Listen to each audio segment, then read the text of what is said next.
Hi students, today we are going to understand the factors that determine the option value.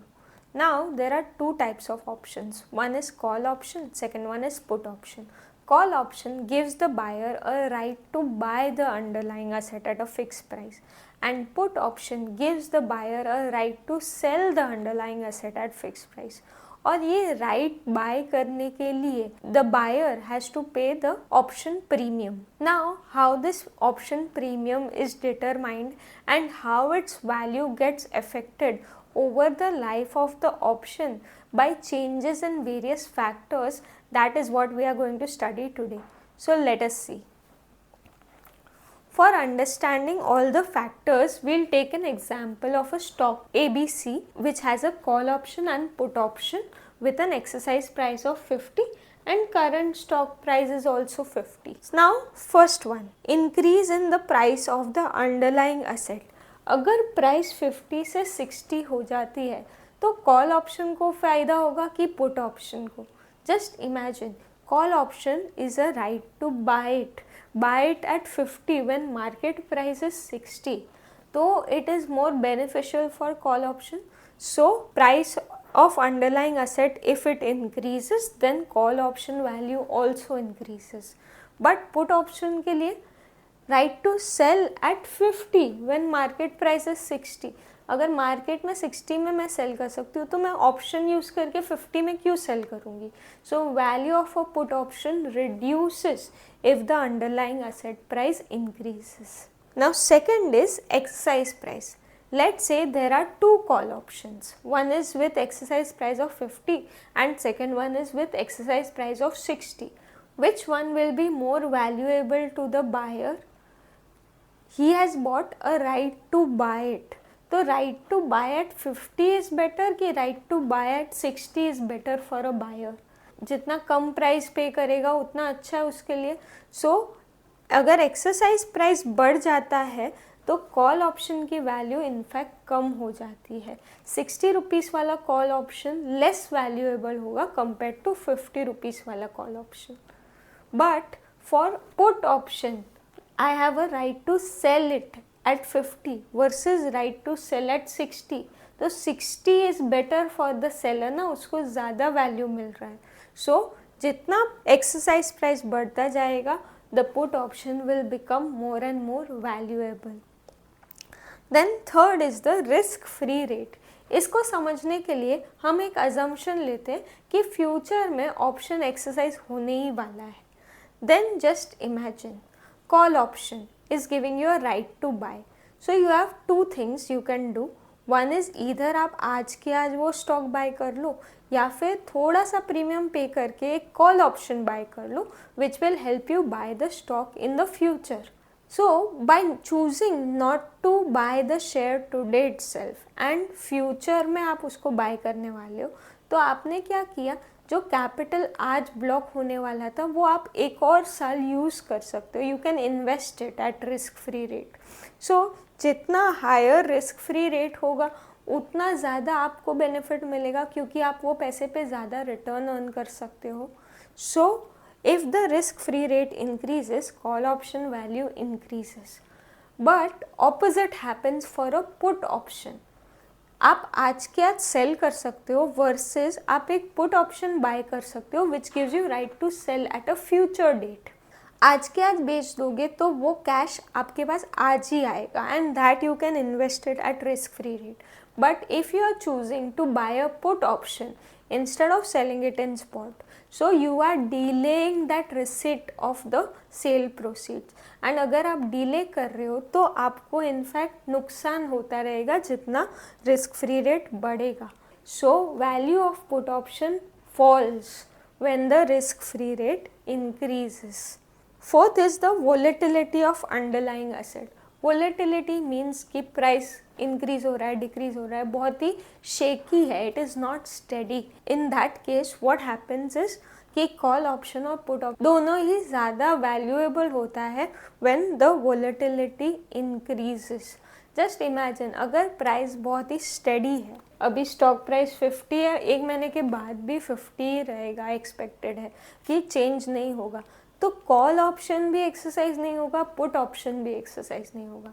But if it is volatile, I expect कि price या तो 60 हो जाएगा या 40 होगा, तो कॉल को या पुट को किसी ना किसी को तो फ़ायदा होगा, राइट. सो जितना हायर वोलेटिलिटी रहेगा उतना ऑप्शन वैल्यूएबल रहेगा. Then fifth is the time to expiry. Time to expiry भी जितना ज़्यादा लंबा है उतना दोनों ही option call and put become more and more valuable. Because just imagine कि कल अगर कोई ऑप्शन एक्सपायर होने वाला है, आज वो आउट ऑफ द मनी है, today it is not profitable, then it is likely कि कल भी नहीं हो पाएगा बिकॉज टाइम ही नहीं है उसके पास. बट लेट्स से मैं 1 महीने का टाइम दूँ तो शायद वो आ जाए प्राइस.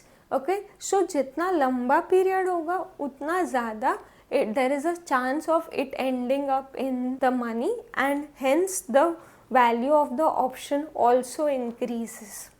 But इसमें एक exception है, if you see the star, that is deep in the money put options. ये deep in the money put options जो है that in fact falls in value if the time to maturity increases. Why? Let us understand. Let's say we have a deep in the money put option with a exercise price of 50. Deep in the money मतलब कि बहुत ज़्यादा profitable है अभी. Profitable कब होगा? When the stock price falls. अगर zero हो गई तो that will be the highest profit that a put option can make. That is 50 rupees. Okay? अभी let's say current market price चालू है 5 rupees and अभी उसको 45 rupees का gain हो रहा है. अगर मैंने ये स्टॉक को ज़्यादा टाइम दिया, व्हाट इज़ द चांस कि ये 5 से और 0 होगा और मेरा प्रॉफिट 45 से 50 होगा? That is very less. But there is high chances कि ये स्टॉक प्राइस बढ़ जाएगा और मेरा प्रॉफिट कम होगा. So for deep in the money put option there is very less scope of increasing the profit, क्योंकि प्रॉफिट जो है वो बाउंड होता है बाय द एक्सरसाइज प्राइस कि वो मैक्सिमम 50 ही हो सकता है, उसके ज़्यादा तो होगा नहीं. सो ऑलरेडी अगर मेरा 45 हो चुका है तो scope for increasing is very less. But अगर ज़्यादा टाइम दिया तो देर इज़ हाई चांस कि स्टॉक प्राइस बढ़ जाएगा और मेरा प्रॉफिट कम हो जाएगा.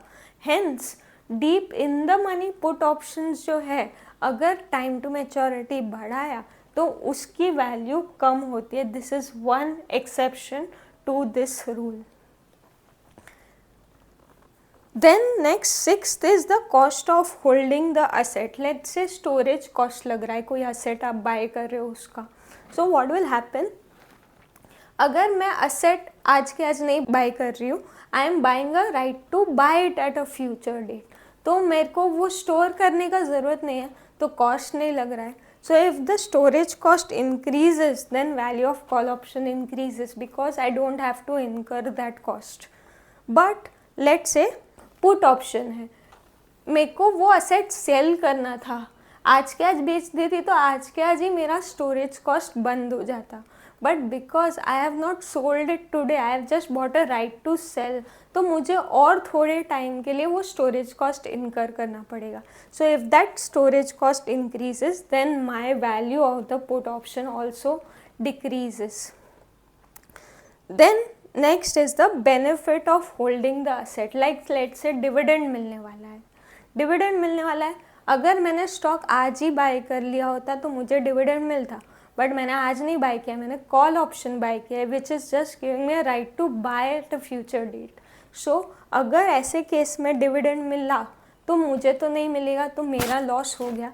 So value of call option reduces with increase in benefit of holding the asset.